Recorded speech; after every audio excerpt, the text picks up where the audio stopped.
Bom dia, irmãos. A paz do Senhor a todos. Sejam muito bem-vindos a mais uma live. Com a graça do Senhor, vamos iniciar mais um culto. Passamos aí por uma semana, mais uma semana, felizes, né? Ou não, alguns tristes, mas mesmo assim estamos aqui hoje, sustentados pela graça do Senhor. Amém? Eu quero convidar você a orar comigo para iniciarmos esse culto nesse momento. Peço que você ore por nós aqui, da produção, da banda, pelo nosso mensageiro, que será o pastor Enéas. Vamos interceder por essas vidas. E eu peço a você também que ore por todos aqueles que estiverem nos assistindo, para que todos possam ser alcançados pelo Senhor, pelo Espírito Santo. Amém? Vamos orar então? Senhor Jesus, muito obrigado, Pai, por mais uma vez estarmos aqui na sua casa, Senhor. Obrigado por mais uma vez o Senhor nos permitir, ó Deus, mais um dia. Obrigado, Senhor, porque o Senhor nos dá o fôlego de vida, Pai. Nós te agradecemos por tudo, Senhor, por tudo, Deus, pelos momentos difíceis, pelos momentos bons. Eu te agradeço, Pai, pela minha vida, Deus. Devo a minha vida a Ti, Deus. Em nome de Jesus, ó Pai, eu quero te pedir que o Senhor abençoe esse culto, Pai, esteja na direção de tudo, Pai. Senhor, abençoe os louvores, abençoe o instrumental, Senhor, o vocal. Abençoe, Senhor, o mensageiro que logo mais trará para nós uma reflexão. Senhor, abençoe a cada pessoa que está nos assistindo nesse momento. Que nós possamos, Senhor, aqui passar para as pessoas o sentimento de que o Senhor está conosco, seja onde estiver. Senhor Jesus, se faça presente, ó Deus, no lar de cada um que está nos assistindo nesse momento, Deus. Que cada um possa sentir o toque do Espírito Santo, Senhor, no seu coração. Que eles possam, Senhor Jesus, se sentir amados, se sentir perto de Ti, Jesus. É o que nós te pedimos e desde já nós te agradecemos, Senhor. Amém. Vamos louvar ao Senhor?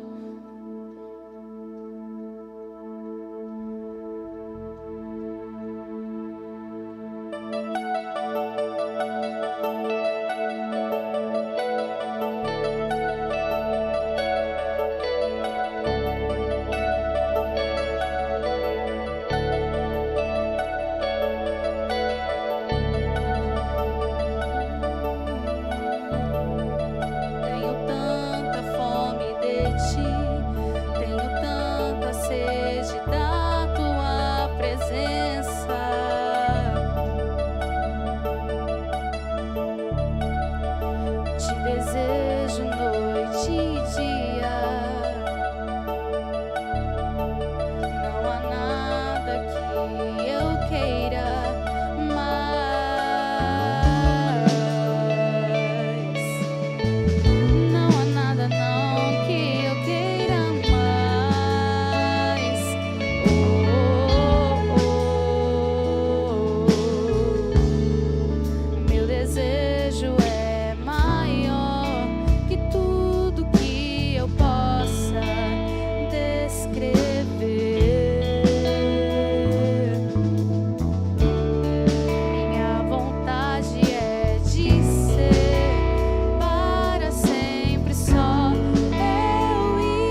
minha vontade é de ser para sempre só eu e você.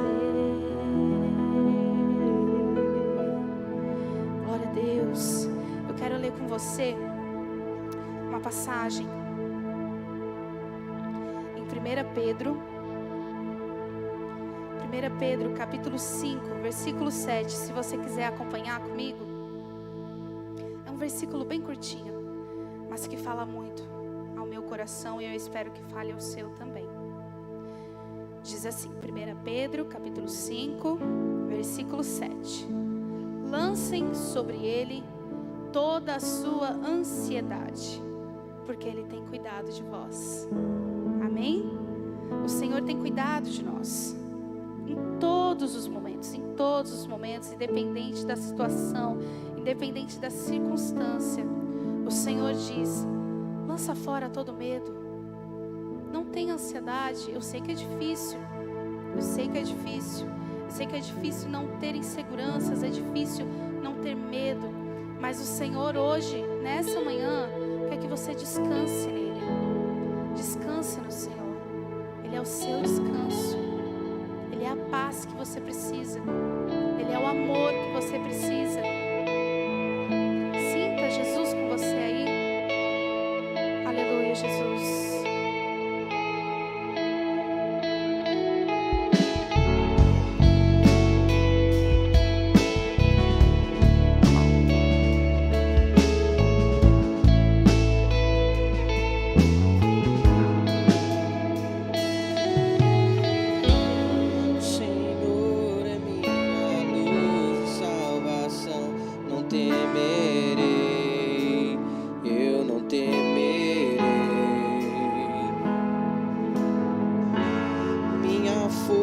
Em dias de tribulação, não temerei, eu não temerei. Meu coração firmado está em ti, ó Deus,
salva, meu lugar seguro. Sei que tu me amas, eu também te amo. Encontrei descanso para minha alma em ti.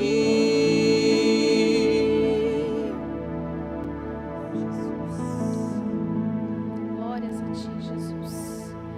Tu és, Senhor, merecedor de toda honra, de toda glória, Pai. Tu és, Senhor, merecedor de todo o nosso louvor, Deus. Aleluia, Jesus. Queremos, Senhor, sentir a sua presença. Fala conosco, Senhor, essa manhã. Eu sou o Senhor, Rei de Israel, Santo Redentor, começo e o fim. Sou o Criador, o verdadeiro Deus. Eu sou a cura, sou o poder. Eu sou o Amém, estrela da manhã. Eu morri na cruz, trouxe salvação. Conheço a tua dor e ouço teu clamor. E minha destra não falhará.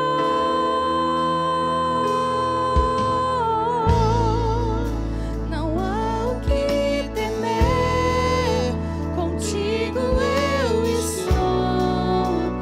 Não te assombres, porque eu sou teu Deus.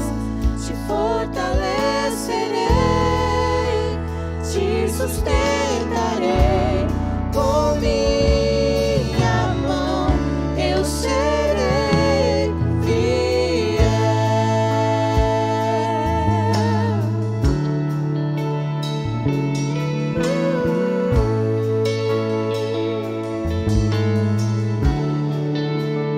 Eu sou o Senhor, Rei de Israel, Santo Redentor, começo e o fim.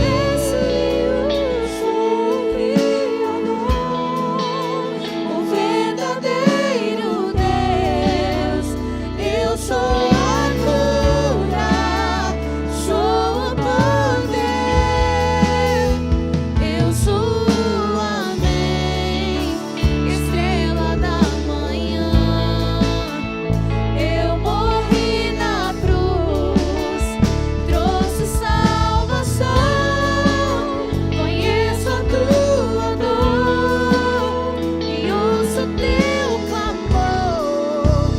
E minha destra não falhará.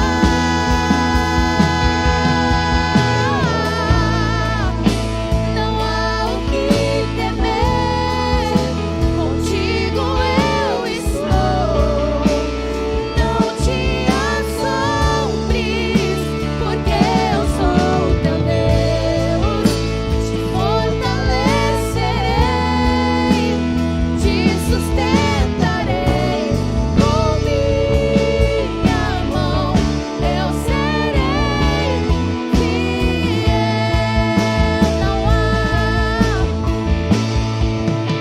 Não há o que temer, contigo eu estou. Não te assombres, porque eu sou teu Deus. Te fortalecerei, te sustentarei. Com minhas mãos eu serei fiel. O Senhor diz: não há o que temer, contigo eu estou. Não te assombres, porque eu sou teu Deus. Te fortalecerei,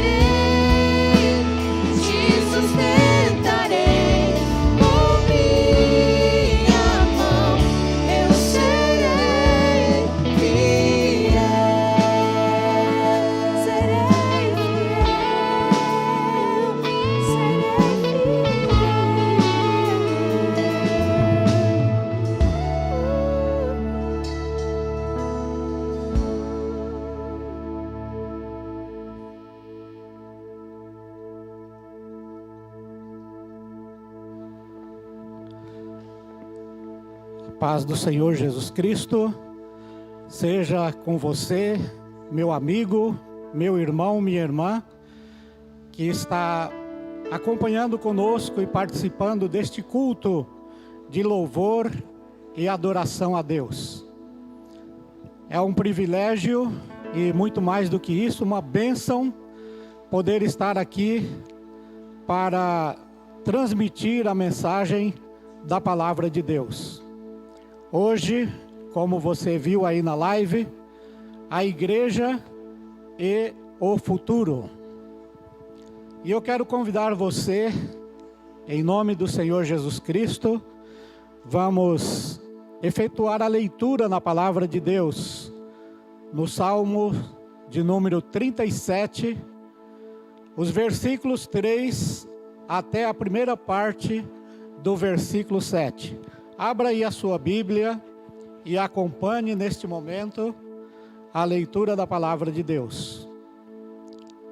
O texto inspirado diz: confia no Senhor e faze o bem, habita na terra e alimenta-te da verdade.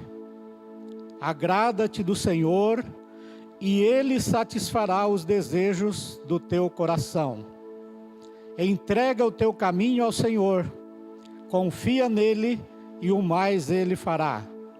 Fará sobressair a tua justiça como a luz e o teu direito como o sol ao meio-dia. Descansa no Senhor e espera nele. Glória a Deus, texto da palavra do Senhor. E eu quero convidar você agora também para uma palavra de oração. Senhor nosso Deus, nós estamos neste dia consagrado, separado por Ti, participando e apresentando este culto a Ti, Senhor Deus eterno. Nós queremos reconhecer, meu Deus, o poder da Tua graça sobre as nossas vidas. É por isso que nós estamos aqui. É por isso que a igreja continua na missão de transmitir o Evangelho do Reino para a salvação de almas, para a edificação e consolidação de vidas para a eternidade. Senhor, eu peço agora que o Espírito Santo esteja falando a cada coração e que a palavra de Deus, ela encontre guarida na mente, no coração, na vida de cada ouvinte agora. Em nome de Jesus, nós pedimos a Tua direção, a Tua iluminação. Fala conosco, ó Deus, neste momento. Amém. Como eu disse, é uma bênção de Deus poder estar aqui na transmissão da palavra do Senhor.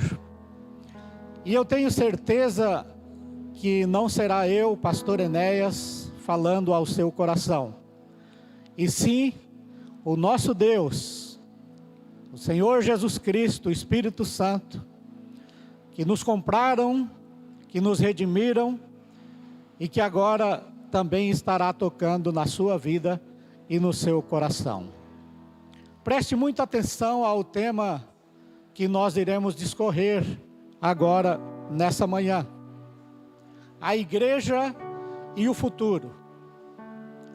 Milhões de pessoas em todo o mundo estão ganhando dinheiro tentando desvendar o futuro.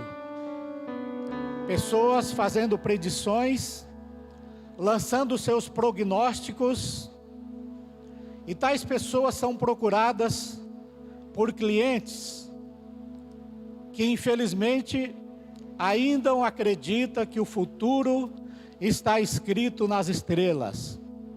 Está escrito nas cartas de baralho, nas linhas das mãos, nos astros ou na bola de cristal. Também existem aquelas pessoas que acham que o seu futuro pode ser definido ao colocar uma ferradura atrás da porta da casa ou um elefante de costas viradas para a entrada da casa, ou uma pirâmide de cristal assim em cima da mesa, ou também uma coruja de madeira pendurado na porta, ou um saquinho de cereais para atrair a prosperidade. Enfim, são muitas as superstições e as crendices, e as pessoas depositam nisso a sua fé, a sua confiança. A igreja e o futuro. As 3 principais perguntas sobre o futuro são: o que nos espera? Como será o nosso futuro? O que o mundo reserva para nós? Algumas pessoas dizem que o futuro já começou, porque muitas coisas que estavam previstas na Bíblia já estão se cumprindo em nossos dias. A palavra de Deus, ela tem revelado isso a nós. Nós temos acompanhado isso. Mas eu perguntaria, como a igreja de Cristo deve se comportar, repetindo, diante do futuro? E eu quero dizer a você que está me ouvindo agora, que está aí acompanhando essa reflexão da palavra de Deus, que as respostas mais acertadas estão na Bíblia Sagrada. Glória a Deus. Por quê? Porque ela é a palavra de Deus. E Deus é onisciente. Deus é presciente. E Ele é também soberano. No estudo de hoje, nós queremos propor as seguintes reflexões. Desde quando o homem se preocupa com o futuro e por quê? Quem pode conhecer e revelar o futuro? O que a Bíblia tem a ver com o futuro? Verdades que podem nos tranquilizar quanto ao futuro. Se você se aprofundar nessas questões, e você guardá-las e meditá-las diariamente, eu tenho certeza que você vai viver uma vida mais tranquila. Você vai ter mais segurança quanto à sua existência, quanto à sua passagem aqui na face desta terra. Vamos para a primeira questão, a Vitória vai colocar ali para nós. A primeira questão: a partir de que momento o homem passou a se preocupar com o futuro? Estudiosos da palavra de Deus concordam com o que eu quero afirmar a você agora. Quais os fatores geradores da preocupação com o futuro? Podemos buscar na palavra de Deus, e o livro de Gênesis, no capítulo 3, vai nos informar que foi a partir da queda do homem, quando o homem caiu em pecado, com a perda de comunhão. Romanos 3, versículo 23, faz uma referência a Gênesis 3, dizendo: todos pecaram e destituídos foram da glória de Deus. Foi a partir da queda do homem, da entrada do pecado no mundo, que o homem perdeu a sua garantia, a sua segurança com relação ao futuro. O pecado gerou afastamento.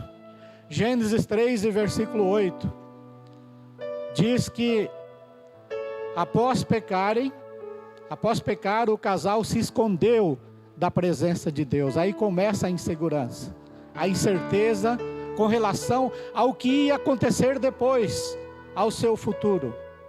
Em seguida, diz a palavra de Deus em Gênesis 3, 23, que o casal foi expulso do jardim do Éden, da presença de Deus.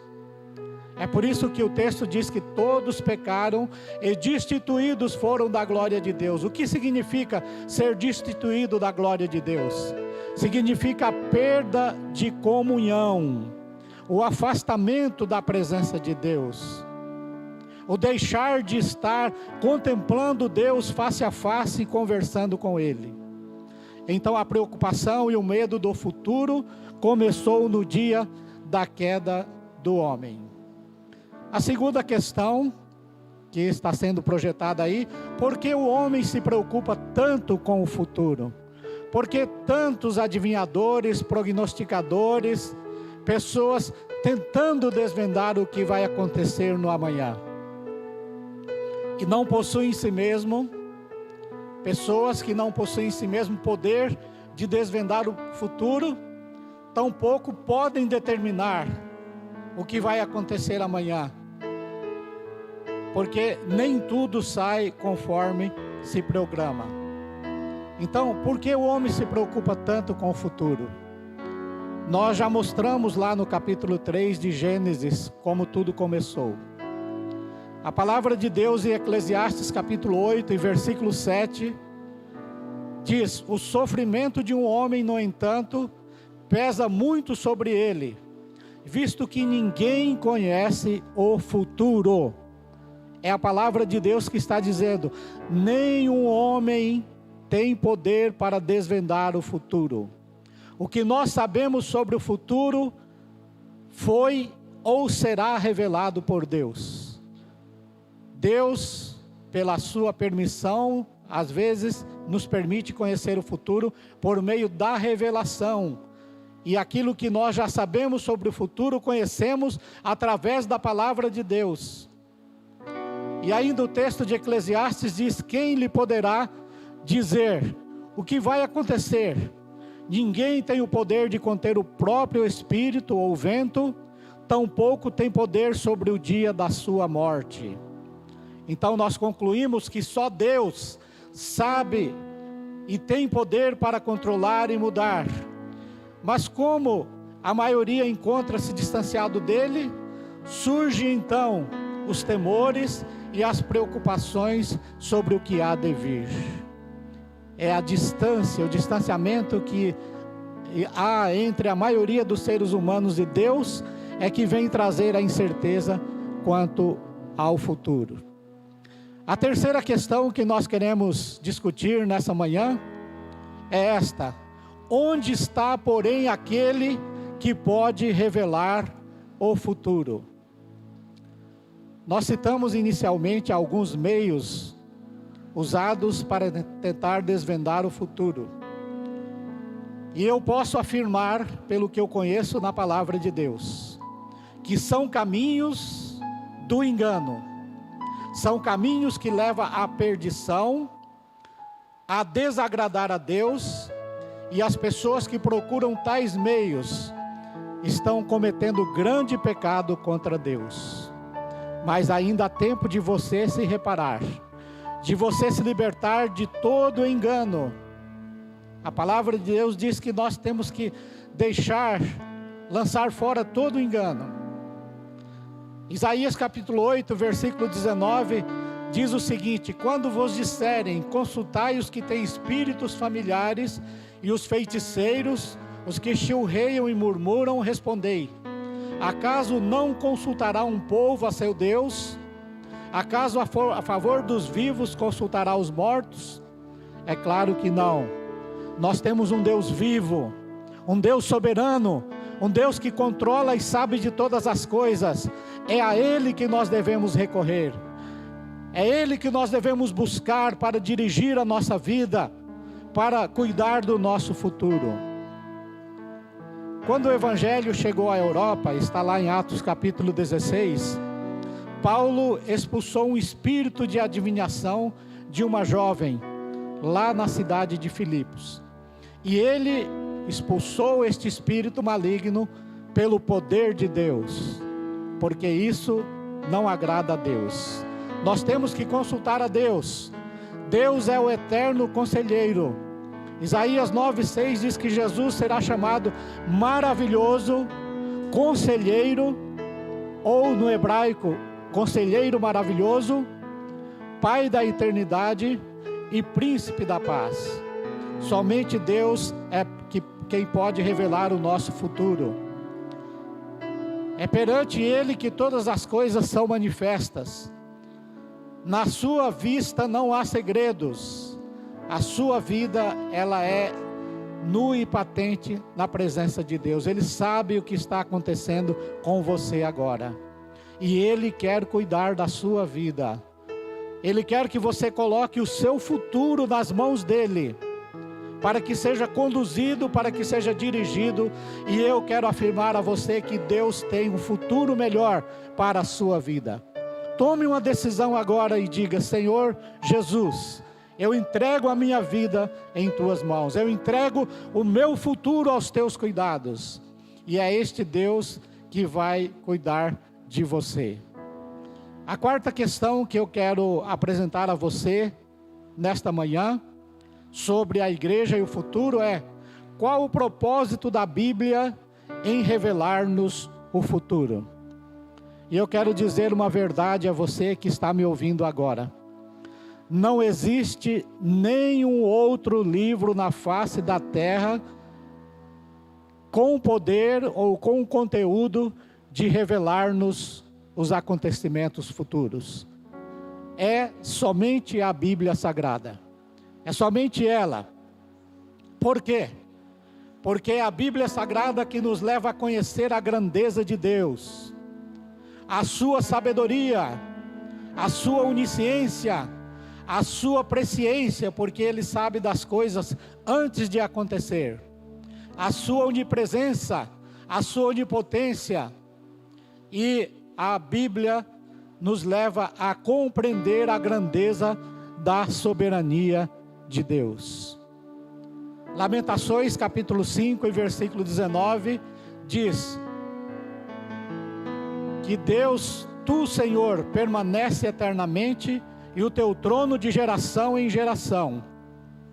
E lá em Jeremias 36, 26 diz: eis que Deus é grande e nós não o compreendemos. Então, este é o propósito da palavra de Deus. Em terceiro lugar, a palavra de Deus, ela nos mostra que haverá um futuro melhor, que nós somos peregrinos aqui na terra.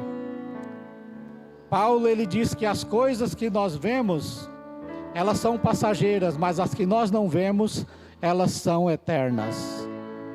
Então, meu irmão, minha irmã, a palavra de Deus é que nos leva a honrarmos o grande e eterno Deus, para que o sirvamos a fim de operarmos a nossa salvação com temor e tremor, antes que termine o tempo, antes que este mundo chegue ao final da sua existência. Vamos à quinta questão nesta manhã. Qual a importância da Bíblia acerca do futuro? João 17, versículo 17, é parte da oração sacerdotal de Jesus. Diz: a tua palavra é a verdade. O Senhor Jesus pronunciou isso na sua oração em favor da sua igreja. Isaías 34, 16 e 17 nos diz: buscai no livro do Senhor e lede. Nenhuma dessas coisas falhará, nenhuma nem outra faltará, porque a sua própria boca o ordenou e o seu espírito declarou. Glória a Deus. É a palavra de Deus. Essa é a importância da Bíblia em relação ao futuro. É somente a Bíblia, a palavra de Deus, que vai nos dar uma garantia e uma certeza acerca do futuro. Vamos à sexta questão sobre o futuro. Quais são as verdades que podem tranquilizar a igreja de Cristo quanto ao futuro? Eu me lembro da história eclesiástica que diz que a igreja primitiva do primeiro e segundo século, ela não temia nem o presente e ela não temia nem o futuro. No presente ela estava sendo perseguida, cristãos estavam sendo lançados aos leões, às fogueiras, sendo massacrados, dilacerados, e eles não temiam o presente, porque eles estavam morrendo, sofrendo por uma boa causa, e não temiam o futuro, porque sabia que a vida eterna os aguardava.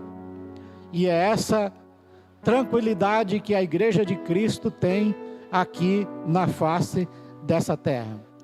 Portanto, existem 5 verdades reveladas na Bíblia que são tranquilizadoras quanto ao futuro. A primeira dela, na sequência, nós vemos aí, Deus é o Senhor da história. A Bíblia deixa isso muito claro. A história está sob o controle e a direção de Deus. As Escrituras afirmam que o reino de Deus domina sobre tudo. Salmo 103 e versículo 19. Domina inclusive sobre os reinos das nações. Todas as nações estão debaixo da soberania de Deus. Segunda Crônicas capítulo 20, versículo 6. Ele é quem inclina o coração do rei para onde desejar. Provérbios 21 e versículo 1. Ainda em Atos 17, 26 e 27. Mostra-nos que Deus tem determinado os tempos estabelecidos para as nações da terra e os lugares exatos onde elas deveriam viver. Cada nação está estabelecida no seu respectivo continente, sob a direção de Deus, debaixo da soberania de Deus. Em segundo lugar, a história é um desenvolvimento dos propósitos de Deus. A história está acontecendo a serviço da soberania e do comando de Deus.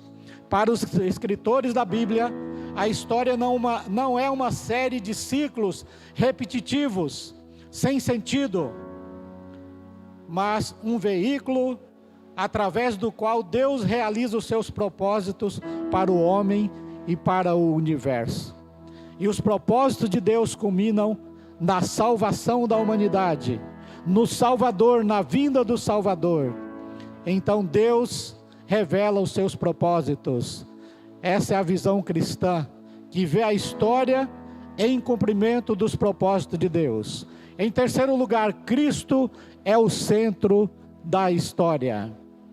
Até mesmo o nosso calendário, ele é dividido antes de Cristo e depois de Cristo. Há um projeto para mudar isso. Há poucos dias eu ouvi uma reportagem que não estão querendo mais usar essa expressão antes de Cristo e depois de Cristo. E sim, antes da era comum e depois da era comum.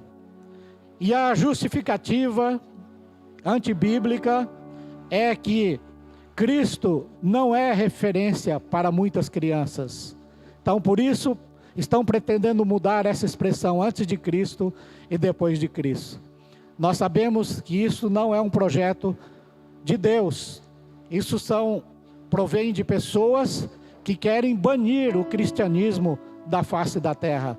O cristianismo que só tem trazido bênçãos, que só tem trazido maravilhas, milagres, libertações, curas. É esse cristianismo que as pessoas estão querendo banir das escolas e banir da vida das crianças e das pessoas. E Cristo, mesmo assim, Cristo continuará sendo o centro da história. Ele é o Salvador. Ele veio para morrer pelos nossos pecados. E Ele continuará sendo o Salvador da humanidade. Em quarto lugar, nós estamos vivendo a era chamada últimos dias. A partir da vida de Cristo aqui neste mundo e do derramamento do Espírito Santo sobre a sua igreja, a vinda do Espírito Santo, esses dias, a partir daquele momento, é chamado de últimos dias. E as profecias de Cristo, lá em Mateus 24, estão se cumprindo. Por isso, em quinto lugar, toda a história se move em direção ao alvo. Toda a história se move em direção ao fim. É o quinto item da nossa consideração. Tudo se move em direção ao alvo, o fim. E esse fim vai culminar com a volta de Jesus Cristo aqui a essa terra, para buscar a sua igreja, para buscar a todos quantos aceitaram o seu sacrifício lá na cruz do Calvário. Então, meus amados irmãos, o fim vem. E a palavra de Deus, através de Pedro, diz que um novo céu e uma nova terra nos aguarda, em que habita a justiça. Se você está triste com o sistema dos países, dos governantes, acredite que no novo sistema que Deus vai estabelecer, vai habitar a justiça. Então o futuro é para ser visto como cumprimento das promessas de Deus. E eu quero finalizar esta reflexão na palavra de Deus, convidando você a pensar mais seriamente a respeito do futuro deste planeta Terra, a respeito do seu futuro. Como você tem vivido o presente? Nas mãos de quem está a sua vida? Quem vai cuidar do seu futuro? Que futuro lhe espera após a morte? Eu sei do meu. Eu sei do futuro que espera as pessoas que fazem parte aqui desta igreja no Jardim Aeroporto. Um futuro glorioso, um futuro de paz, um futuro de bênção. Por isso eu quero dizer que a igreja deve continuar trabalhando para um mundo melhor. Nossa vida cristã odierna, nossa luta contra o pecado, nossa obra missionária.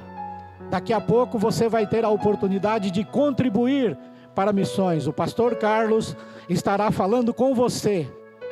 E a gente faz missões orando, contribuindo, indo, são várias formas. E daqui a pouco Deus te dará esse privilégio, essa bênção, essa graça. O apóstolo Paulo diz que contribuir para a obra de Deus é uma graça. Então a igreja deve continuar nessa obra missionária. Devemos continuar nessa tentativa de sermos diferentes. Tudo isso terá um valor não só para este mundo, mas inclusive para o mundo por vir. Ser cristão genuíno é investir no futuro, é investir no seu futuro e no futuro da sua família, das pessoas que estão ao seu redor. Ao lermos as manchetes, ao ouvirmos os noticiários e lermos as revistas, devemos crer que o Deus da história está sempre no controle e a história está se movendo sob o comando da soberania de Deus. Por isso eu convido a você a colocar também a sua vida aos cuidados da soberania de Deus. Que Deus te abençoe em nome de Jesus. Muito obrigado pela sua atenção, por ter acompanhado a reflexão da palavra de Deus. Tenha um sábado abençoado, uma semana abençoada por Deus. Amém.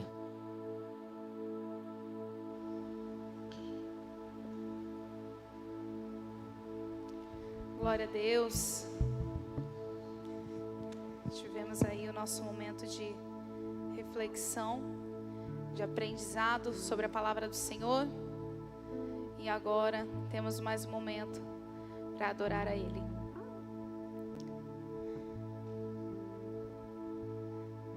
Vamos cantar ao nosso Senhor Deus.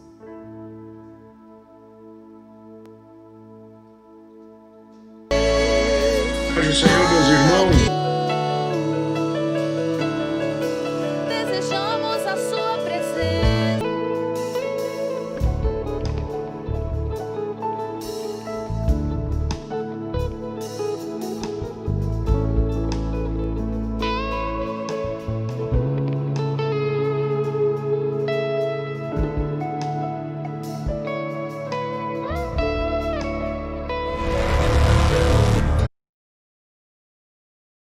A missão não é primariamente uma atividade da igreja. A missão é de Deus e Deus nos convoca para participar dela juntamente com Ele. Deus está em missão desde o início dos tempos. Deus tem como missão restaurar e trazer a salvação para toda a humanidade. E essa ação nunca foi limitada ou paralisada em função de qualquer tipo de guerra, crise ou qualquer adversidade que pudesse existir. Da mesma forma, a igreja continua a missão de Deus. Mesmo mediante a tudo isso que estamos vivendo, a igreja missionária é enviada para anunciar. Ela continua o seu trabalho. A igreja é para a missão, assim como o fogo existe para queimar, diz Emil Brunner, um teólogo suíço. A igreja ela é um instrumento para a missão de Deus. Muitas igrejas estiveram fechadas no Brasil e no mundo por conta da pandemia. Mas isso não fez com que as atividades parassem ou com que a missão acabasse. A IAP ela tem contribuído com a missão de Deus e hoje ela está em 17 países: Argentina, Bolívia, Chile, Uruguai,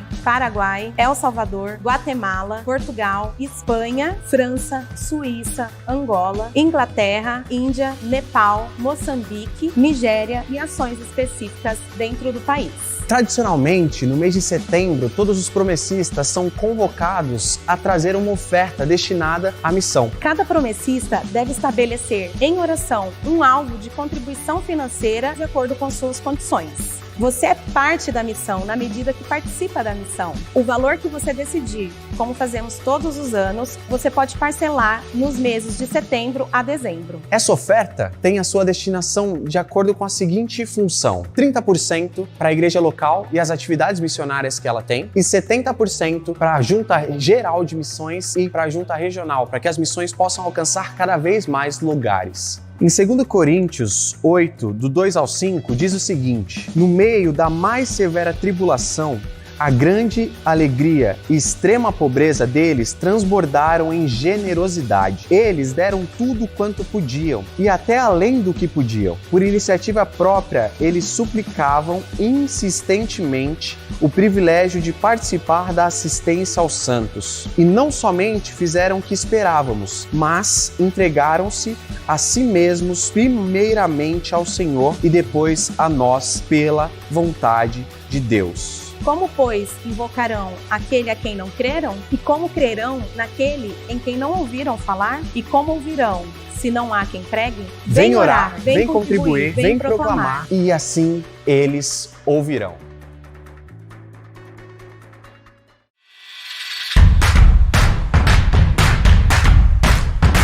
Pandemia, carestia, anemia, anarquia. Caos resultante do fracasso e da surdez de milhões que aceitam uma vida vazia. Eles precisam de socorro, de simpatia, de empatia. Eles querem gritar, sair da paralisia. Mas como gritarão para aquele em que não creram? Como crer se nunca ouviram? Como ouvir se ninguém pregar? Eles são muitos, são únicos, sofrem, choram, vivem sem esperança. Neste mês de setembro, vem orar, vem contribuir, vem proclamar. E assim, enfim, eles ouvirão. Como crer se nunca ouviram? Como ouvir se ninguém pregar? Eles são muitos. A paz, meus queridos irmãos. Deus abençoe a todos. Então, nós estamos em campanha missionária, campanha de missões. Damos início, então, nós vamos orar agora. Você ouviu aí, você viu exposto aí todos os detalhes da campanha. Então, nós deixamos a diaconisa Cleide, a nossa tesoureira. Se você tiver alguma dúvida, fale com ela através do WhatsApp. E também colocamos à disposição ali no grupo um outro caminho de contribuição através do Google. Tem ali um formulário, então você pode preencher por ali também. Mas os maiores detalhes da campanha você pode falar diretamente com a diaconisa Cleide pelo WhatsApp. E ali você vai então colocar os valores, os parcelamentos, né? A partir de agora, de outubro, setembro, outubro, novembro e dezembro. Então, tem essa possibilidade. E agora é o momento da oração. Nós vamos orar primeiramente pelo início dessa campanha. Depois nós vamos fazer a oração pelos pedidos de oração. Senhor, abençoe a campanha de missões. Que tudo quanto fizermos aqui seja para a glória do Teu nome santo, que possamos ajudar os missionários, possamos ajudar nos projetos missionários de evangelismo. Senhor meu Deus, abençoe esta oferta, que será agora que damos início, Senhor meu Deus, a essa campanha, para que todos possam colaborar para a glória do Teu nome santo, que essa missão vá adiante, alcance vidas, alcance pessoas em vários lugares, ó Deus. Nós não sabemos, mas Tu conheces, Tu sabes as necessidades e nós colocamos tudo em Tuas mãos. Confiamos no Teu poder, no Teu amor e nos colocamos humildemente, Senhor meu Deus, nas Tuas mãos, através das nossas ofertas e pedimos a Tua direção, o Teu cuidado, a intercessão, a intervenção do Teu Espírito Santo, Senhor meu Deus, nesse caminho do evangelismo e de missões. Em nome de Jesus, nós te pedimos. Amém. Bom, nos chegou os pedidos de oração, como os irmãos têm acompanhado através do grupo, do nosso grupo, a família da nossa irmã Orlinda, nós vamos orar por eles que foram afetados, então, pela Covid-19. Então, o irmão Antônio está internado ainda, é o que tem aí, está tendo assim os maiores cuidados, e os demais irmãos da família estão em casa se recuperando. A irmã Orlinda, o José Leontino, o Leomar, a Cidinha e também o esposo da Milena, o Adriano. Então nós vamos orar por eles para que Deus restaure completamente, que tenham saúde plena para estar conosco aqui, louvando a Deus também. E outro pedido feito veio da Solange, ela pede pela sua prima Raquel, o seu bebê, o Luiz Antônio. Ele caiu do trocador e está no hospital. Nós não sabemos toda a gravidade, mas vamos orar para que Deus restaure esse bebê de 1 ano e meio, que teve talvez aí um traumatismo craniano. Então nós vamos orar pelo Luiz Antônio, é o bebê da Raquel. Toda a família lá está clamando a Deus e pedindo as nossas orações. A Raquel, seu esposo, os avós, toda a família então está bastante aflita. Nós vamos orar então por essas vidas, especialmente. Não nos chegou mais nenhum outro pedido de oração, mas nós vamos orar por você e pela sua família. Vamos orar? Deus bendito, Deus maravilhoso, nós colocamos tudo em Tuas mãos. Esta família, Senhor, que está se recuperando dessa pandemia, desse vírus. Ó Pai, a família da irmã Orlinda, irmão Antônio, todos que nós mencionamos aqui, ó Pai, todos esses nomes, que eles estejam debaixo da Tua graça, do Teu amor, do Teu poder, possam se recuperar completamente. Esteja com eles, ó Pai, em todos os seus momentos, nesta recuperação. E que eles, Senhor meu Deus, estejam testemunhando da Tua graça, do Teu favor. Louvado seja o Teu nome santo. Clamamos agora, Senhor, por esse bebê, o Luiz Antônio, de 1 ano e meio, que teve esse traumatismo craniano. Que o Teu poder alcance essa criança. Que ela seja agora, Senhor meu Deus, acompanhada por Ti. Que o Teu poder alcance essas vidas. E que também, Senhor, os seus pais sejam acompanhados pelo Teu Espírito Santo, a família toda, ó Pai. Os abençoe, ó Pai, que essa criança possa ser restaurada, para ser um testemunho vivo do Teu poder, do Teu amor, ó Pai. Nós colocamos em Tuas mãos esses pedidos e clamamos a Tua bênção no nome de Jesus. Pedimos também por todas as famílias da Tua igreja. Acompanha, ó Pai, a cada um, adentra a cada lar, desde a menor criança até o mais velho, que o Teu poder abençoe a todos, ó Pai. Louvado seja o Teu nome, fica conosco, nos proteja, nos abençoe, nos dê uma semana de bênçãos, de vitórias. Nos colocamos humildemente em Tuas mãos, clamamos as Tuas bênçãos, no nome de Jesus. Amém. Vamos despedir com a bênção apostólica. Um ótimo sábado, uma ótima semana, e também depois teremos mais um vídeo aí para ser apresentado. Mas eu vou despedir então os irmãos com a bênção apostólica. Que a graça do Senhor Jesus Cristo, o grande amor de Deus nosso Pai, a comunhão e as consolações do Espírito Santo seja com o povo de Deus, hoje e sempre. Amém.